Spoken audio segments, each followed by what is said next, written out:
പണ്ട് പണ്ട് ഒരു ഗ്രാമത്തിലെ അപ്പുക്കുട്ടൻ എന്നൊരു നിഷ്കളങ്കനായ ഒരു പാവൻ ചെറുക്കനുണ്ടായിരുന്നു. ഈ കഥ പറയുമ്പോൾ എനിക്ക് കണ്ണീരോടെ അല്ലാതെ പറയാൻ കഴിയില്ല.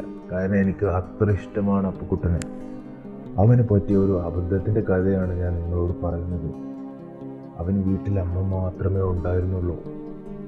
വളരെ കഷ്ടപ്പാട് പിടിച്ച ജീവിതമായിരുന്നു അവരുടേത്.